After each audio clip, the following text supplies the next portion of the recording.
Olá para você que acompanha a programação da TV Alesp. Estamos começando agora mais um programa Cultura e Saber.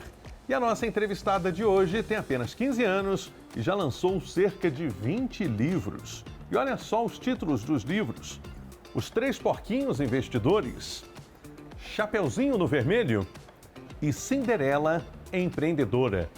O Cultura e Saber de hoje recebe Malu Lira, escritora que aos 15 anos está fazendo maior sucesso, falando sobre um tema que envolve a vida de todos nós, a nossa relação com o dinheiro. Não é mesmo? Seja bem-vinda, Malu. Ai, muito obrigada. Imensamente honrada de estar em mais um episódio, muito animada para hoje. Tá certo. Agora, você aos 15 anos já lançou cerca de 20 livros. Como surgiu a sua relação com a literatura? Olha, eu sempre fui apaixonada por histórias. Desde pequenina, eu gostava de ouvir histórias dos meus pais, ou ver filmes, ver séries. Eu me apaixonava muito em todos os personagens que eu via sendo narrados em livros ou então na minha frente.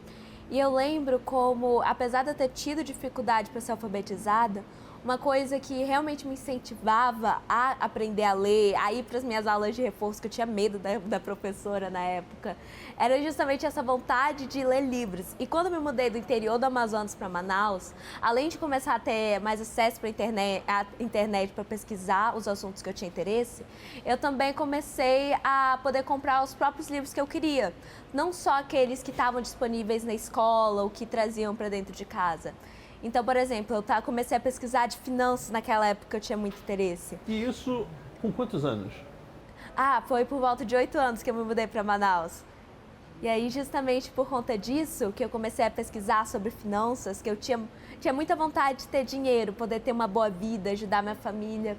Então, eu comecei a pesquisar sobre isso e os livros que eu via ser dedicados nesses conteúdos, eu tinha vontade de comprar, eu pesquisava, comprava, meus pais permitiam e assim eu ia consumindo cada vez mais conteúdo desse universo financeiro. E você começou a se interessar por finanças por meio de um canal no YouTube, nas plataformas digitais, que é o Me Poupe, da Natália Arcuri. E você já teve a oportunidade de conhecê-la também e ela serviu de inspiração para você para falar sobre esse tema? Com toda certeza, porque eu sempre vi o dinheiro, na realidade, acredito que é um grande privilégio que eu tive, vi o dinheiro não como um problema, mas sempre como uma ferramenta. Então, desde pequenina, eu ficava pensando como eu podia ter dinheiro. Meus pais diziam que fora de aniversário, Dia das Crianças, Natal, não era para comprar brinquedo. Então, se eu quisesse um brinquedinho na feira, eu tinha que guardar o meu dinheiro e tinha que ganhar ele. Então, eu vendia bolo, fazia pulseira, colar. Então, na minha cabeça, o dinheiro nunca foi um vilão, mas sempre foi esse ajudante. E quando eu me mudei para Manaus, comecei a pesquisar sobre finanças, eu me encontrei com os conteúdos da Natália. E eu achava muito legal como ela tinha essa mesma ideia que eu. Porque foi bem nessa época que eu comecei a falar de dinheiro também na escola, que eu ficava comentando do que eu estava aprendendo. E os meus amigos diziam que isso não era coisa de criança, que não era coisa para ficar se falando, que era feio. E eu via ela trazendo essa narrativa de que a educação financeira transforma. E me senti muito conectada com isso e acredito até que é por isso que ela foi uma das minhas maiores inspirações. Tive um imenso prazer de trabalhar com ela, de conhecer ela pessoalmente, foi simplesmente fantástico. E você, desde pequenininha, teve esse interesse e despertou uma mentalidade empreendedora. Vendia bolo, fazia artesanato, saiu da cidade do interior, foi para Manaus, que é uma cidade maior, lá no estado do Amazonas. Você é de lá, né? Do Amazonas. E aí você encontrou alguma dificuldade para empreender? Os seus pais, em algum momento, tentaram podar isso ou eles te apoiaram? Quando eu era pequena, em cada peripécia que eu me metia, eles sempre foram muito de apoiar. Mas sempre diziam que estudar vinha primeiro, antes de tudo. E, por exemplo, quando eu vendia bolo, minha mãe não gostava que eu mexesse no fogão. Então, ela ficava ali do lado, ajudava nessa parte. Sempre foram muito apoiadores comigo. Mas quando eu comecei a criar conteúdo para a internet, foi inclusive até um momento que meus pais ficaram apreensivos, porque a gente sabe como é a internet. Então, meus pais sempre ficaram muito colados de lado. Agradeço muito por isso, porque eu tenho certeza que esse foi um livramento de muitas coisas na minha vida. E você tem irmãos? Tenho, sou a mais velha de 3. São 3 irmãos? Tenho uma irmãzinha e um irmãzinho. Daí eu sou a primeira. E elas pretendem seguir o mesmo caminho? O Thiago, ele tem... É até engraçado, ano passado eu fui para Paris para palestrar e depois da viagem ele ficou assim, eu vou aprender alemão, porque quando a Malu for palestrar na Alemanha, daí eu vou ter que ir junto, né, Malu?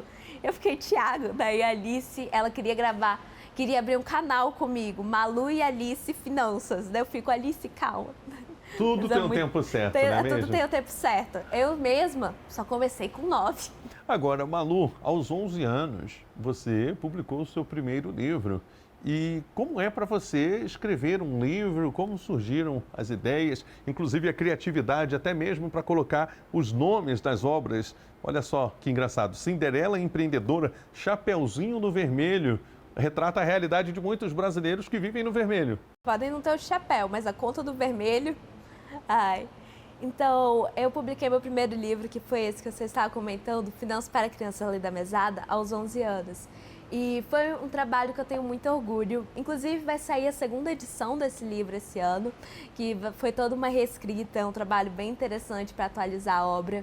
E eu fico muito feliz de ter escrito aquela obra naquele momento, porque apesar de hoje, com 15 anos, eu ver tudo que eu podia ter adicionado a mais, outras coisas que eu podia ter comentado, aquele livro impactou muitas pessoas desde aquela época. Então eu recebi muitos relatos de, por exemplo, um jovem que comprou um celular, ou um aluno que começou a guardar dinheiro para a faculdade, começou a sonhar com isso, de ser o primeiro da família. E até esses livros, eles começaram a ser elaborados justamente porque eu queria ter livros de diferentes faixas etárias para que pudessem ser trabalhados dentro da escola, inclusive no meu próprio programa de ensino, Malu Finanças na Escola. Então, por exemplo, Chapeuzinho no Vermelho, que tem essa brincadeira, é para falar justamente sobre o endividamento, que é um problema de tantas famílias brasileiras, só que quando a gente traz na obra é diferente do que falar diretamente. Porque é até uma apreensão que muitas pessoas têm em falar de finanças na sala de aula. Porque, a família de grande parte dos alunos está endividada aqui na escola pública. Como eu vou falar sobre isso sem constranger? Mas aí, quantas vezes traz uma obra e trabalha com isso, não é a família do aluno que está endividada, é a Chapeuzinho. E o que a gente pode aprender com a Chapeuzinho? E assim a gente planta uma mentalidade diferente para quando essa criança for poder usar o próprio dinheiro. Ou muitas vezes até ser a porta de entrada disso dentro da própria casa.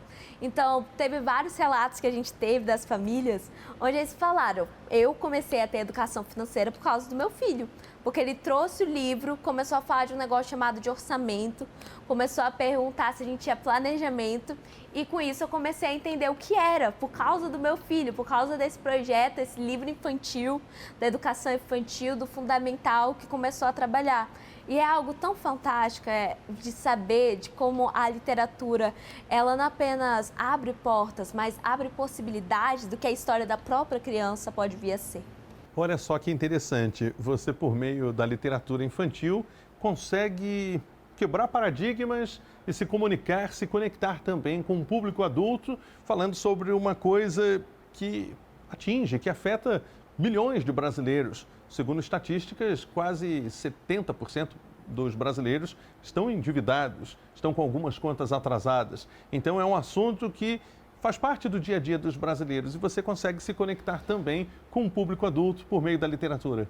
Exatamente. Inclusive, esse Cinderela Empreendedora que você está nas mãos, além de ter sido a primeira história que surgiu dessa coleção, também ele faz parte de um projeto social para mulheres em situação de vulnerabilidade, que foi aplicado, inclusive, a segunda edição em dezembro lá em Manaus.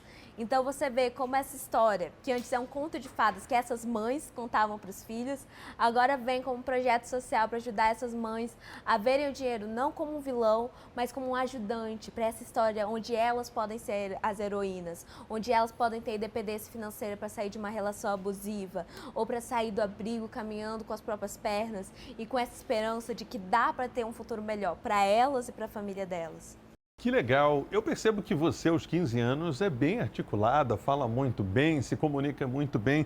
Você atribui essa comunicação ao fato de você mergulhar no universo da literatura ou fez cursos também de comunicação? A internet, o fato de ter um canal no YouTube, nas redes sociais, ajuda também a desenvolver a sua comunicação? Ah, essa é uma pergunta que eu recebo muito. Curso específico de oratória eu nunca fiz, mas sempre consumi muitos conteúdos falando de como ser um bom palestrante, de como falar bem, de como discursar. No YouTube mesmo, que é disponível gratuitamente, inclusive você pode pesquisar agora. Outra coisa que eu sempre fiz foi pegar palestras de pessoas que eu admirava, da Natália Arcuri, do GeoJ, e eu ficava destrinchando. Do Geraldo Rufino também, eu pegava muitas palestras dele e ficava vendo como eles faziam um gancho de início, como eles falavam, como eles pulavam da história de vida deles para a lição geral da palestra. Eu ia anotando e vendo. Tem toda uma construção de storytelling, né? Sim, mas sinceramente, de verdade mesmo, acho que essa fala que eu tenho hoje também vem muito dos meus pais, porque, como eu falei, meu pai, ele já não é professor há muitos e muitos anos, dentro da sala de aula, pelo menos, porque na minha vida, a cada dia, ele é o maior professor que eu poderia ter, juntamente com a minha mãe, que sempre me ensinaram muito. Então, por exemplo, dessa parte de contar histórias, teve um momento que eles pararam de me contar histórias antes de dormir e falavam para eu contar uma história. Era porque eu era muito tagarela e ficava interrompendo a minha mãe. Eu tenho uma filha assim. Mas aí eles falavam, Malu, já que tu quer ficar falando, você vai criar uma história antes de você dormir. Mas começo, meio e fim. E isso é algo que eu levo para minha vida. Todo discurso que você fizer tem que ter começo, meio e fim. Todo livro, começo, meio e fim. E tudo que você colocar a sua mão para fazer, você tem que começar, você tem que desenvolver e você tem que finalizar. Não de qualquer jeito, mas finalizado com o mesmo respeito que você começou. E isso é algo que não é apenas para escrever, mas para a vida. Agora, Malu, você faz palestras em escolas, já viajou para outros estados do Brasil, atualmente mora aqui em São Paulo, né? Mas já viajou para outros estados e até mesmo para outros países, já palestrou em Paris. Como é que é o lado da Malu palestrante?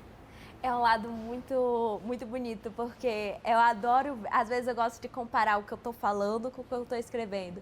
E, no fim, tudo não é a mesma coisa, mas é a mesma mensagem, só que numa palestra é diferente, porque, por exemplo, eu gosto muito, às vezes, de fazer pequenas dinâmicas ali. Não dinâmicas, eu diria, mas, por exemplo, pessoal, ao invés de simplesmente falar sobre crenças, ao invés de simplesmente falar sobre exemplos de como quem a gente escolhe se esperar influencia a gente, eu costumo pedir para todo mundo levantar a mão e estender o dedo indicador. E aí faz o quê? Estende o dedão. E eu fico, gente, por que vocês estenderam o dedão? Querem saber por quê? Porque vocês estão seguindo o meu exemplo e não o que eu estou falando. Porque no fim é quem você decide seguir o exemplo que é mais importante. E eu gosto muito dessa parte das palestras, porque sempre tem a mensagem que eu falo nos livros, a história, a minha história, mas você consegue ter o reflexo disso em tempo real. Então, é sempre um negócio que eu gosto de ver. E é uma troca de experiências também. Exato, porque, por exemplo, às vezes eu chego numa escola para palestrar e você vê os grupinhos de alunos que estão lá felizes que estão matando aula, que é só estar conversando, sussurrando. E tem vezes, ao decorrer das palestras, que você olha para aquela mesma sessão do público e vê que os sussurros pararam, ou tipo, o aluno está já cutucando o colega para falar baixo e está prestando atenção. E muitas vezes do olhar também, eu gosto muito de ver o olhar se transformando. Porque no começo eu conto a minha história, que é uma história muito bonita, mas que é uma história que não pode parar em mim e que tem que se refletir neles. Então eu vejo no olhar, às vezes, a criança assim, eu posso fazer isso também? Eu tenho uma história que vale isso que você está falando, eu posso viajar para fora, que nem você, eu posso fazer isso, eu posso inspirar. E é algo tão lindo, porque eu conto a minha história e agora eu meio que passo o bastão até o final para a criança contar a dela a partir disso também. E isso é muito legal, essa troca com o público, mas, por outro lado, aumenta a sua responsabilidade. Você é a escritora mais jovem, com mais livros publicados no Brasil, e isso te assusta, de certa forma, ou serve de combustível para você seguir em frente? Olha, eu sou a irmã mais velha, então, para mim, eu sempre tive muito essa noção de exemplo, de o que eu vou fazer, eles vão imitar. No caso, meu irmão, que tem 10, e a minha irmã, que tem 7. E eu vejo que é muito isso com o que eu faço também. E até um negócio que eu sempre penso no que eu vou fazer, por exemplo, eu não faço dancinha, por exemplo, tomo muito cuidado, às vezes, quando estão gravando vídeo de dancinha, porque adolescente às vezes faz em um espaço público, sempre eu tomo cuidado para não aparecer, porque querendo ou não, o que eu faço, muitas crianças se inspiram. Teve palestras onde eu estava ainda sentada, ainda nem tinha entrado no palco e já tinha criança chorando, porque tinha visto meu livro antes, já tinha trabalhado sobre isso dentro da sala de aula e estava animada de me ver ali. Então você pensa a inspiração que você é para aquele jovem. E para mim é um combustível, sinceramente, porque eu acredito que todo mundo tem o seu começo. Alguns vão ter um começo mais difícil, outros um começo mais fácil. Eu tenho um começo que pode ser mais complicado do que muitas outras pessoas que já vieram aqui de São Paulo ou outra coisa, mas eu também tive um começo mais fácil do que muitas outras pessoas. Nunca passei fome, nunca tive que escolher entre trabalhar ou estudar. Sempre tive o estudo à minha disposição. Mas eu sei que o que eu faço hoje, então, por exemplo, eu fui para Paris. Eu nunca tinha conhecido alguém que tinha ido para Paris no quesito próximo de mim. O que me inspirava a ir para Paris desde pequena era um DVD da Barbie que eu tinha, que eu via e criou esse sonho desde quando eu morava lá em Apuí mesmo. Mas hoje eu posso ir lá, eu fui no interior do Amazonas, fiz uma turnê de palestras lá. E é muito legal ver as crianças perguntando como é lá e como elas podem ir para lá, porque eu fiquei até pensando, a minha inspiração para ir para lá era Barbie, uma personagem de desenho. Mas agora eu, uma criança como elas, que veio do Amazonas também, que tem esses sonhos, que foi alfabetizada na escola pública, foi e pôde mostrar que a gente pode criar um começo diferente para a nossa história. Então, muitas vezes, quando você pega um caminho que o pessoal de onde você é nunca pegou, agora você vai ter que desbravar esse caminho com uma peixeira mesmo, abrir no meio da mata, vai ser mais complicado, mas agora você cria um percurso mais fácil para quem vem depois. Para quem vem depois, e isso exatamente. compensa tudo. Agora, Malu, em seus livros você une literatura e finanças. Por que você acha que é tão importante falar sobre este tema, a relação das pessoas com o dinheiro, ainda na infância? Porque é na infância que a gente aprende tudo. A gente deve aprender as coisas mais essenciais, ou seja, ser gentil, princípios da matemática, língua portuguesa, história, geografia, ciências, tantos assuntos na infância, justamente porque é aqui onde a gente vai fortalecer essa vontade de aprender e principalmente esses conceitos básicos para o futuro. E a verdade é que todo mundo, sem exceção, vai ter que usar o dinheiro. Independente se é veterinário, se é ator, se é atriz, se é herdeiro, se é gari, se é pedreiro, todo mundo vai ter que usar o dinheiro. E vai ter que usar bem se não tiver problemas com dívidas ou outras questões financeiras. Então, desde agora, a gente tem que aprender sobre isso. A ideia dos livros é justamente trazer isso, que o dinheiro não é o vilão e nem o herói da vida de ninguém, mas que o dinheiro é uma ferramenta que você pode aprender a usar hoje para construir um futuro melhor para você no futuro. Então, é até um negócio que tem em um outro livro dessa coleção, que é o João e o Pé da Riqueza, que fala sobre isso, de olhar de cima, que é um negócio, inclusive, que o meu pai sempre me falou, porque eu roubei essa frase dele, peguei nos meus livros. E olhar de cima, olhar onde você está e aonde você quer chegar, como você pode fazer isso. E essa ideia da literatura é justamente através dessas histórias, mostrar para as crianças como elas podem criar sua história com dinheiro, que não precisa ser de dívida, pode ser de prosperidade. E essa coleção são de 5 livros. Essa daí é de 5 livros. Tem João e o Pé da Riqueza, Pinóquio e as Crenças sobre Dinheiro, além aqui dos 3 que você trouxe para a nossa entrevista. Exatamente. E aí também tem outras coleções, como Malu e as Histórias do Dinheiro. Então tem, por exemplo, Ana Clara e o Cartão de Crédito Não Mágico, Carlinhos Quer Dinheiro. Tem essa outra coleção que foi lançada no passado. Eu mostrando assim, inclusive um presente para o senhor. Opa! Senhor não, o senhor está no céu. Mas aqui, Xereta Holmes e os Mistérios do Monstro em Orçamento é o primeiro dessa coleção que explora os mistérios do dinheiro. Então, o que é inflação? A gente tem um livro sobre isso. Nós temos também sobre a questão dos juros compostos. Se você está do lado que ganha com investimentos ou que paga com dívidas.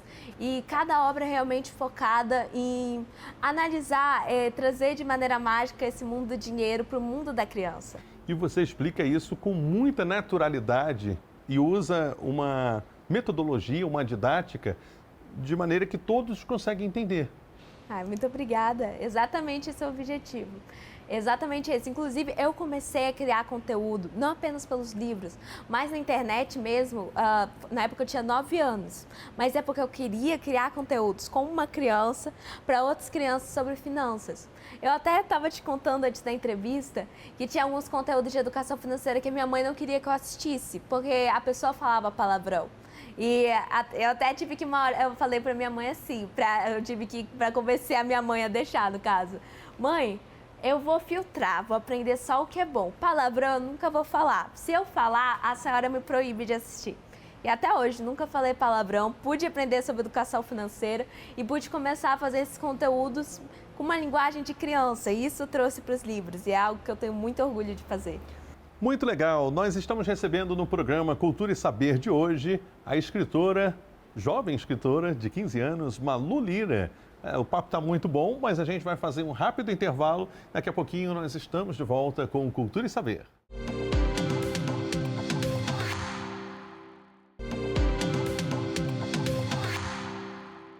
Muito bem, estamos de volta com o programa Cultura e Saber, hoje recebendo a escritora Malu Lira, autora de uma coleção, de várias coleções de livros. Esta obra, Os Três Porquinhos Investidores, ela mistura títulos da literatura infantil para falar sobre finanças, sobre a nossa relação com o dinheiro, já que nós vivemos em um país onde boa parte da população está endividada, está no vermelho.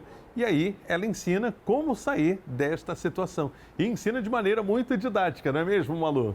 Exatamente. O objetivo das obras é isso, né? Trazer uma história e ensinar com ela. Agora, neste livro aqui, Os Três Porquinhos Investidores, eu vou ler um trechinho aqui do livro. Malu e os Três Porquinhos Investidores também te convidam a plantar essa semente da riqueza em sua vida e começar a construir o seu felizes e ricos para sempre. Quer dizer, você fala aqui justamente de uma forma que todos conseguem entender exatamente aquilo que a mensagem que você quer passar. Exatamente, porque eu acho que eu adoro essa frase, felizes e ricos para sempre. Porque traz essa ideia de você cuidar do seu dinheiro, mas também traz que o dinheiro não substitui a felicidade. Eu adoro essa frase que eu finalizo todos dessa coleção dessa maneira. E, eu estava até feliz vendo o Senhor lendo aí, porque eu fico me lembrando de quando eu escrevi esse livro. E apesar de, na época, eu já estar trabalhando com isso, já ter o meu primeiro livro escrito, eu ficava realmente pensando nessa parte de como um livro desse poderia impactar, se faria diferença. E hoje, eu fico só pensando quantas crianças leram essa última frase e realmente levaram isso para a vida. Então, teve escolas que fizeram todo um teatrinho dos Três Porquinhos Investidores, teve o projeto social que eu tenho, Me Conta Uma História, que esse já é focado para crianças e adolescentes, que traz essa narração. Então, eu fico muito contente, porque no fim é sobre isso, ter o seu final feliz na sua história. E no bloco anterior nós falávamos sobre a sua vivência, a sua experiência também como palestrante, visitando escolas, falando sobre finanças. Acho que a questão financeira, a questão da educação financeira, ela é importante, tanto é que atualmente ela faz parte da Base Nacional Comum Curricular, a BNCC. E os seus conteúdos, eles são trabalhados em sala de aula também. Você tem uma proposta pedagógica muito boa e voltada para isso. Exatamente. E você sabe, eu comecei a gravar esses conteúdos de finanças justamente porque eu via a necessidade de ser ensinado e não existia isso na escola. Então hoje eu ter todos esses livros publicados sendo trabalhados dentro da sala de aula é uma imensa honra, principalmente considerando que eu própria ainda sou estudante. Então, esses meus livros eles podem ser trabalhados de diferentes formas. Hoje, eu, juntamente com a minha equipe pedagógica, prestamos todo o apoio às escolas que estão trabalhando os livros junto da educação financeira na sala. Então, por exemplo, pode ser levado um livro desse como um projeto de leitura, como um projeto para o ano inteiro, que a gente tem um programa de 40 semanas para instruir o professor como ele pode trabalhar. pode ser trabalhado em matérias diferentes. A educação financeira hoje é um tema transversal, ou seja, pode ser trabalhado tanto português, matemática, história, ao decorrer de diversas matérias, desde que siga os componentes para cada faixa etária. Que, inclusive, esses livros eles nascem justamente disso, pensando que cada faixa etária precisa. Então, eles foram muito escritos com base da própria BNCC. E você falou sobre a sua equipe pedagógica. Atualmente, quantas pessoas trabalham contigo? Cerca de 10 pessoas têm o prazer de compartilhar esse propósito. Certo, e são pessoas das mais diferentes áreas, formações, culturas também. Exatamente. A gente até brinca lá no escritório que a gente só tem realmente, acredito que uma paulista só. Muita gente lá do Nordeste, do Norte, do Amazonas, que hoje a gente tem uma base aqui em São Paulo, mas também tem uma base muito forte lá no Amazonas, que é onde tudo começou. Inclusive, as primeiras escolas a adotarem os meus livros, o meu programa de ensino, foram escolas amazonenses e foram escolas da rede pública. Então, são equipes que conhecem essa realidade. Então, por exemplo, a gente tem a formação dos professores, que é uma equipe especializada nisso, que eles vão, por exemplo, eles pegam lancha, ficam 12 horas numa lancha para chegar no município. Porque, para quem não conhece, a realidade de muitos municípios na região amazônica, na região norte, é uma que você só consegue chegar de barco, só consegue chegar de lancha, voadeira. Eu, por exemplo, mesmo tive que pegar esse percurso de 12 horas dormindo numa lancha. Dormindo não, né? Só dormi umas 8 horas de noite no chão da lancha, que é durante a turnê que eu tinha comentado com você do Henrique Amazônia, que foi ao decorrer desses municípios que tinham um projeto adotado dentro das escolas. Agora, num país como o Brasil, que vive uma queda vertiginosa de leitores, como estimular as crianças a praticarem mais a leitura, a se interessarem mais pela literatura? Não tem como estimular a leitura sem estimular a curiosidade. Então, eu acredito que a gente precisa estimular essa curiosidade dos alunos, de mostrar por que é importante. Então, muitas vezes, quando uma criança é pequena, é muito fácil falar, fica quieta, pergunta depois, tu fala demais, fala pelos cotovelos. Mas a gente se esquece que a criança aprende a calar essas perguntas dela conforme ela vai crescendo. E isso só atrapalha. É muito fácil hoje vir para mim parabenizar os meus pais por ter criado tal menina tão esperta, que fala tão bem, que já palestrou para mais de 3 mil estudantes, que já palestrou fora. Mas o que o pessoal às vezes não vê era aquela menina tagarela, que eu sempre fui tagarela. Meus pais sempre me levaram nos eventos do trabalho deles. E eu ficava perguntando, ficava tagarelando. Eles até sempre me ensinaram o momento certo de falar ou não, mas não adiantava, eu ficava perguntando mesmo assim. E agora é fácil elogiar, mas na época eles que pararam para me explicar, eles que pararam para me incentivar a ter essa curiosidade, a contar as minhas histórias. Então, para a gente ter leitores é preciso incentivar essa curiosidade. E isso só tem apenas alimentando os interesses das crianças. Então, o maior livro grande, não grande, mas tipo, livro que eu considerava que era livro sem ilustrações. Na época que eu li quando me mudei para Manaus, era um livro de animação. Não de animação, mas baseado em Bela e a Fera, que contava a origem da fera. Então, se parassem e falassem, nossa, isso é um livro bobo, para que gastar dinheiro com isso? De animação, de desenho? Mas foi alimentar essa curiosidade nesse assunto que me levou a curiosidade para vários outros. Então, alimente a curiosidade, traga livros, traga projetos que não apenas incentive a ler clássicos. Ler clássicos é importantíssimo, só para deixar claro, mas também a ler coisas que a criança interesse, não necessariamente algo intelectual, mas algo divertido, que traz sempre uma intelectualidade também, algo para aprender. E você defende a teoria que a leitura não compete com a tecnologia, mas ajuda a reorganizar o tempo e o pensamento. Como equilibrar a leitura, os livros e o excesso de telas na vida das crianças? Olha, seria uma bela hipócrita se eu fosse totalmente contra o celular, totalmente contra a internet, porque, como eu falei, eu comecei a aprender sobre isso por lá. Na época eu não tinha educação financeira na minha sala e os meus pais também não tiveram essa educação financeira. Minha mãe é ribeirinha, meu pai de uma comunidade no interior do município que eu nasci, não tiveram acesso a esse conhecimento também. Então, eu falo assim, a internet é uma ferramenta. Você pode usar para o bem, você pode usar para construir um futuro melhor, pesquisando, tendo acesso a informações, descobrindo novos assuntos. ou pode usar também para destruir o seu tempo. Tudo depende de como você escolhe usar e a disciplina que você tem. Eu aprendi inglês pela internet, principalmente. Eu comecei a aprender por conta própria e é uma ferramenta... Você é autodidata no inglês? Eu sou autodidata em várias coisas. Eu gosto, é justamente essa curiosidade. Quando eu tenho curiosidade de um assunto, eu gosto de pesquisar. E aí, se eu vejo que é um assunto importante para eu me desenvolver, aí eu paro de pesquisar só por diversão, crio um cronograma e começo a aprender, a ver e seguir. E você está cursando o ensino médio. Já tem Primeiro planos ano. para o futuro? Já sabe qual curso que você vai escolher? Tenho planos. Inclusive, tenho muita vontade de estudar fora, quero estudar economia, quero depois me especializar mais para uma área de economia internacional. Mas, sinceramente, mesmo estudando fora, eu sei que eu vou voltar para o Brasil, eu quero voltar para o Brasil, só que agora com essa nova bagagem de experiências e conhecimento para agregar. E você falou sobre a produção de conteúdo na internet, que ela agregou no seu desenvolvimento pessoal e também profissional, se é que a gente pode dizer que você é uma jovem de 15 anos, mas já tem bastante livros publicados, são cerca de 20 livros. Como é que é a sua relação com as telas, com as redes sociais, produção de conteúdo para o YouTube? Eu olhei ali o seu Instagram, já tem cerca de 70 mil seguidores. É uma responsabilidade. E é você que administra esse conteúdo todo? Hoje em dia, sim, dos conteúdos, que voltou mais para mim esse controle.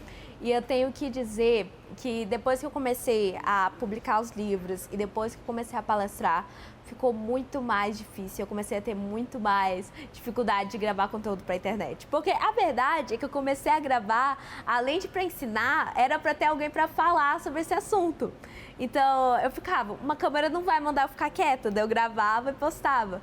Mas conforme eu fui tendo a experiência de poder escrever, que é a coisa que eu sou mais apaixonada na minha vida, e tendo a experiência de poder palestrar ao vivo, de participar de projetos sociais, tudo isso foi algo que me fez ter ainda mais dificuldade de gravar conteúdos para a internet. Até por isso que hoje eu estou querendo trazer mais uma estratégia para mostrar esses trechos de entrevistas aqui, trechos de palestras, esse trabalho mais concreto. Mas assim, agora falando mais para o pessoal, não tanto para o profissional, né? Do pessoal, eu vejo que eu uso bastante as redes sociais. Eu admito que até eu gosto muito de ver comics na internet sendo postadas, ilustrações de artistas, de séries que eu acompanho. Eu gosto muito de ver série, filme também.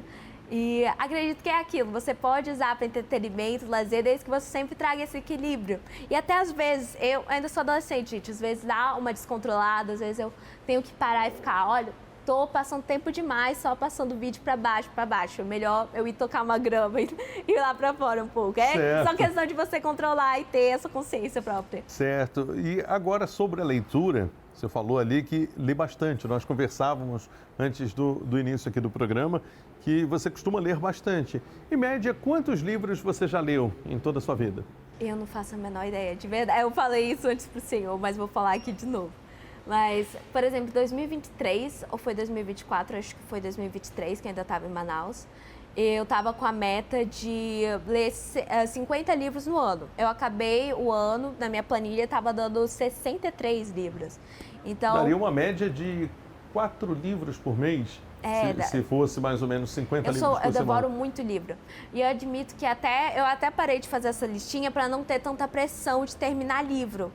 Mas isso não adiantou de nada, que eu continuei lendo muito, mas acredito que você tem que trazer a leitura não com essa ideia de número, mas do que você aproveita, o que você tira. E quanto tempo, em média, de leitura diária?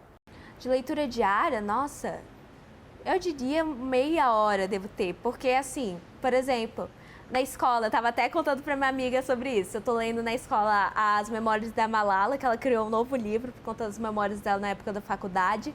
Mas daí, para a academia, eu já levo um livro diferente, que é uma biografia da Taylor Swift.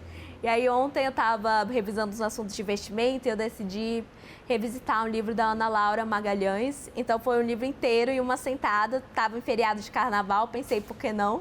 Daí li tudo. Então depende muito do dia, depende do tempo, da sua disposição para ler.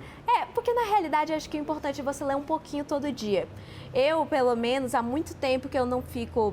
Só ontem, acho que foi a primeira vez de muito tempo que eu sentei e falei, eu vou ler até terminar eu vou ler uma certa quantidade de páginas. Porque normalmente eu cultivei muito esse hábito de ler entre pausas. Então, realmente como uma fonte de uma pausa, só para relaxar a mente um pouco. Então, entre intervalos das aulas, estava lendo, terminava a tarefa um pouco mais cedo, lia ali para relaxar. Antes eu estava lendo um livro, era de Ever After High, que já é um desenho infantil que eu gosto muito. Então, é realmente o hábito que você cultiva. Tem gente que, quando não tem a disciplina, eu, por exemplo, quando eu comecei a ler esses livros mais longos, eu separava 20 minutos do meu dia para ler. Eu dizia, você vai ler 20 páginas, eu criava essas metas, tinha visto uns vídeos na internet falando da importância disso. E realmente antes de você criar o hábito, você tem que se forçar a ter o hábito. Certo. E de onde vem a criatividade para colocar esses títulos, esses nomes nos livros? Ai, dos títulos, é uma história, eu adoro contar essa história. Porque eu já tinha publicado meu primeiro livro, Finanças para Crianças, queria publicar livros para fundamental, sabia disso. E fiquei, o que eu faço? E a minha mãe ficou, Malu, não tem aqueles vídeos que tu criou de histórias, aqueles sobre os contos milionários? Porque na época que eu tinha começado, há bastante tempo mesmo, eu tinha feito 2 vídeos que foi desses, do Cinderela Empreendedora e dos 3 Porquinhos Investidores, narrando a história desses clássicos, só que para esse mundo do dinheiro. E eu fiquei, nossa, a minha mãe ficou, dava para você transformar essas histórias em livros. Então eu fiquei, nossa, é verdade.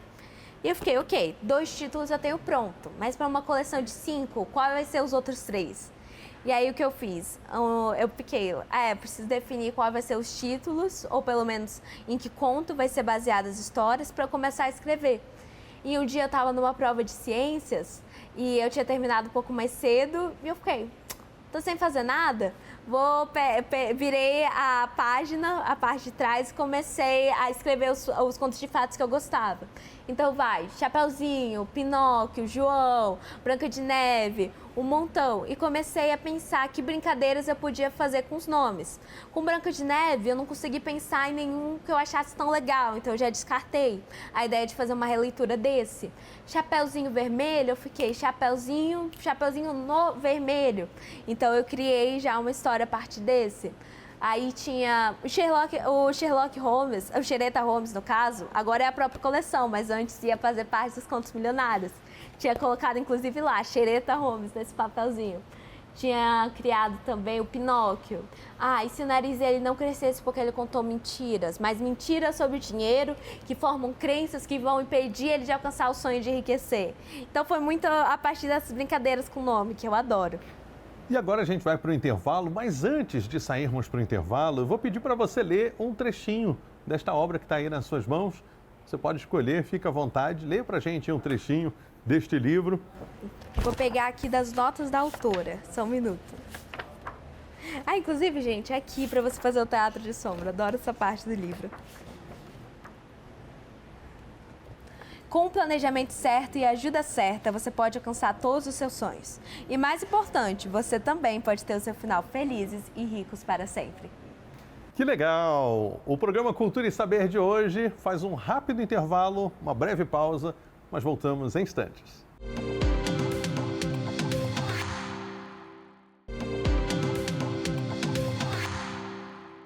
Muito bem, estamos de volta com o programa Cultura e Saber, hoje recebendo a escritora Malu Lira, que aos 15 anos já tem cerca de 20 obras publicadas. E nós falávamos agora há pouco sobre a sua atuação como palestrante também nas escolas. Malu, você já visitou inúmeras escolas, tem um projeto também chamado Malu Finanças. Qual foi o impacto que mais te emocionou na vida de uma criança? Assim, eu sempre conto essa história, mas é porque mexe muito comigo, porque fala de educação. Que não foi de uma palestra, no caso foi do próprio programa de ensino, que um menino lá de uma comunidade de Careiro Castanho, lá no Amazonas, que ele decidiu abrir uma padaria na comunidade dele, porque não tinha, e ele tinha aprendido lá no capítulo de empreendedorismo do meu livro, que tinha sido trabalhado na sala dele, que às vezes uma coisa que não tem um problema pode ser uma oportunidade. E por que ele abriu essa padaria? Porque ele queria guardar dinheiro para a faculdade. porque ele queria estudar depois. E isso mexe sempre comigo, porque fala muito de educação. Eu acho que a educação é a coisa que mais abre portas na vida de alguém. E ver os meus livros mostrando que essa porta pode não estar tão distante, que o dinheiro não precisa ser um obstáculo entre você e essa porta é algo muito lindo. E da questão de palestras, eu sempre gosto de ver, é como eu falei antes, eu sempre gosto de ver essa mudança nos estudantes. Então, eu lembro que turnê passada foi uma turnê que, como eu falei, passou por municípios que já tinham o meu projeto nessa turnê em Rica Amazônia. Então, a maioria das crianças já estava empolgada, já estava gritando, já queriam ver essa personagem que estava nos livros deles, mas agora estaria na realidade ali na frente. Teve uma menina que eu estava sentada na mesa de autoridades, né? Eu andei e fiquei da frente do público mesmo, sentei lá no chão, porque eu queria ver a apresentação cultural que estava tendo, inclusive com alunos indígenas que eles estavam fazendo lá em Benjamin Constant. E aí, quando eu vi, estavam cutucando meu ombro, olhei para trás, e aí, ela tá chorando, Malu. Era uma menininha lá chorando. Você tá aqui, daí eu abracei ela, foi muito legal, bonitinho. foi uma experiência incrível. Foi muito legal, deu aquela expectativa para você fazer uma boa palestra, né? Depois de chorarem antes de você entrar, não tem a opção de você não entregar bem, né? E sobre as palestras, como é que é a sua preparação antes de subir a um palco e falar para a criançada e dar uma palestra? Olha, a preparação que eu tenho, tanto para a palestra de estudante, quanto para a palestra de, digamos, empresários que eu tenho. Você faz palestras também para empresários? Já fui muito convidada. Na região de Alphaville, já palestrei. Porque, querendo ou não, além de escritora e estudante, também tem a empresa Malu Finanças por trás. E tem toda essa questão do empreendedorismo que é carregado nas minhas obras. Então, sempre vem esses convites. E é o seguinte, na preparação de ambos e na preparação de qualquer discurso, palestra que você tem que fazer, você primeiro vê o público, então eu gosto de anotar quantas pessoas vai ser. Pode parecer que diferença faz se você faz uma palestra para 20 pessoas, para 200? Não tem que ser uma palestra excelente nas duas? Tem, mas aí a dinâmica que você vai fazer é diferente. Então, numa palestra para 20 pessoas, você tem a oportunidade de abrir para mais perguntas, que é mais fácil de controlar. Agora, para uma palestra de 400 alunos em uma quadra que é calor, você tem que entender que a sua palestra tem que ser menor e tem que ter sempre algum momento de troca. Não troca, mas algum momento para chamar a atenção. Um pulo, um momento para pergunta. Talvez até uma dinâmica para não se tornar algo monótono. Porque o calor dispersa. E aí você tem que ver o público-alvo, que no caso para mim é sempre a idade. Então, quanto mais nova a criança, menor tem que ser a palestra e mais tem que ser as perguntas se der. E até as perguntas têm que ser controladas, senão dispersa muito rápido. Então eu faço, não é palestra, mas uma roda de conversa como escritora. Já fui muito convidada e já participei de muitas rodas de conversa para, por exemplo, salas de primeiro, segundo, terceiro ano, que estão trabalhando esses livros, para ter esse encontro com o escritor. Então eu tenho que entrar lá e saber que é 20 minutos palestrando mesmo, porque senão começa a dispersar, começa a parar de prestar atenção. E se o seu público não estiver prestando atenção, é uma palestra boa para quem? É isso que eu sempre Então pensar. É uma troca de experiências. Você abre espaço também para que as pessoas possam fazer perguntas. Exato. Então, para essas palestras para crianças menores, o resto do tempo é pergunta. Então, às vezes, que time você torce? Ou, eu vendo tal coisa, eu tô certo? Ou, Malu, eu quero ser futebol, eu vou precisar disso? Já recebi essas perguntas e é sempre legal de responder. Então, você primeiro define quantas pessoas vai ser, o público-alvo, se quiser também o local, porque às vezes o local muda, todo o planejamento. Mas depois, agora é o tema. Qual é o seu tema? Aí você pensa, é o título da palestra. Muitas vezes o título da palestra também serve como tema, a menos que seja um título muito, não performático, mas mais atrativo, e daí você tem que definir melhor qual vai ser o seu tema. É educação financeira para crianças, é educação financeira para pais, é falando da importância desse tipo de assunto dentro da sala, é para gestores de escola, às vezes já palestrei para professores, então é uma palestra mais voltada para professores se sentirem motivados a trazer para isso, é uma palestra para empresários, para falar sobre contar essa narrativa de como eu própria comecei nesse ramo empresarial. Tudo isso você tem que definir. E a partir disso, você faz os pilares. E aí, por exemplo, o pilar que sempre está na minha palestra é a minha história. Que, querendo ou não, é o que chama mais atenção. A menina palestrante de 15 anos, a escritora de 20 livros antes dos 20. E você vai definindo cada coisa que você vai passar na palestra, a partir do seu tema. E outra coisa que agora eu gosto de fazer é perguntas. Não perguntas que você vai fazer, mas perguntas que você vai responder. Então, uma que está sempre no mesmo negócio é: por que você está aí? Por que essa menina de 15 anos está aí no palco ao invés de aqui no público com a gente? E aí isso entra na minha história. Então, querendo ou não, quando você pensa em questionamentos que o seu público vai ter, ajuda você a guiar o que você precisa responder antes de ser perguntado. E como é que é a sua troca com empresários? Quando você está falando para um público, digamos, mais seletivo, empresários, gestores, como é que é essa troca? Eu sinto que é uma troca muito de respeito. Por exemplo, de gestores na questão de educação, eu vejo que os professores eles já veem a necessidade disso, principalmente escolas que estão em uma situação com alunos de uma situação de maior vulnerabilidade social, e eles ficam entusiasmados de ver. Mas também tem um certo um certo cetismo, de céticos, porque isso vai funcionar? Isso se aplica na nossa realidade mesmo? Então eu vejo que é muito de um respeito dessa conversa que vai tendo. E até aí que é bem importante você saber as perguntas que eles vão te fazer, para que no seu discurso, antes de abrir as perguntas, você já possa responder. E aí, na questão de empresários, é uma palestra que eu volto muito, não apenas na minha história empresarial, mas eu gosto sempre de destacar de como eu pude estar aqui onde estou hoje, principalmente pela questão de oportunidade e educação, e de como muitas vezes o empreendedorismo traz isso e como as empresas, projetos sociais podem trazer isso também, trazer essa oportunidade para uma criança jovem começar. Eu sempre gosto muito dessas palestras porque eu vejo muito como uma troca de gerações mesmo, principalmente que quando eu vou palestrar para empresários, não é um evento só para mim. Então, eventos, quando eu vou para as escolas, normalmente é um dia todo só para mim, para separar, os ônibus chegarem e tal. Mas eventos de empresários, normalmente, é aqueles de vários dias, onde eu vou lá, sou uma das participantes. Então, eu tenho a oportunidade de ver as outras palestras quando eu tenho tempo, né, e de aprender com isso. Né? É um aprendizado, sempre é um aprendizado. Agora, Malu, no Brasil, a questão do empreendedorismo, eu poderia dizer que ainda está engatinhando. Já faz parte da educação do brasileiro que ele é ensinado na escola a ser trabalhador, a ser funcionário, a ser CLT, e nada contra, está tudo bem, a pessoa trabalhar também, mas é importante pensar fora da caixa e desenvolver essa mentalidade empreendedora? Com toda certeza. E isso é até um negócio que eu gostei muito de focar na reescrita do meu primeiro livro, que meu primeiro livro tem esse capítulo de empreendedorismo e eu trouxe da seguinte forma: que empreendedorismo, ele é algo que eu diria que não é nem que está engatinhando, mas que é como se fosse aquelas crianças, aqueles bebês que já aprendeu a andar, que já está andando, mas agora quer correr e fica caindo e não tem esse equilíbrio. Eu vejo dessa maneira, porque temos muitos empreendedores, temos muitos trabalhadores autônomos, só que não se reconhecem dessa forma. E até é um negócio, às vezes, de vergonha. Tanto porque hoje, infelizmente, a gente tem muitas pessoas que trazem o empreendedorismo como se fosse uma pílula mágica para transformar a própria vida sem mostrar o trabalho.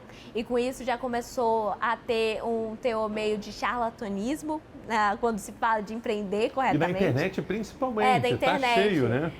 Fica complicado. E aí também tem as pessoas que não se veem como empreendedoras porque elas pensam, empreendedor é algo muito grande e eu não sou.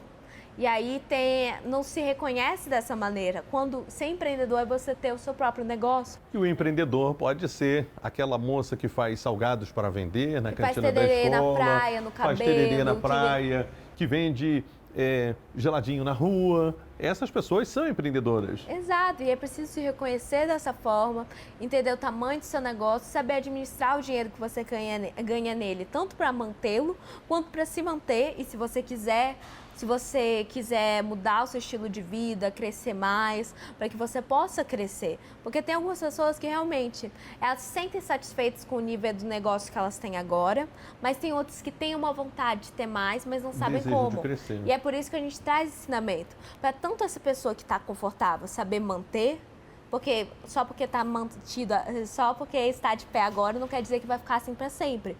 A pandemia mostrou isso, como é essencial você ter uma reserva de emergência, como é essencial você ter um jogo de cintura para a hora que as coisas mudarem, mas além de manter, também para você crescer caso esse seja o seu desejo. E é por isso que é tão importante a gente trazer o empreendedorismo como parte da educação financeira, porque não é algo que está engatinhando, mas é algo que você precisa saber andar com firmeza, que você possa realmente desfilar nesse mundo que a gente está tendo, que é algo que está no DNA brasileiro empreender, fazer essas gambiarras para solucionar um problema. O brasileiro já é um empreendedor raiz por natureza, que nasce da dor dos problemas devido que às condições financeiras e econômicas. Agora é saber como transformar isso em algo produtivo, em algo que seja eficiente.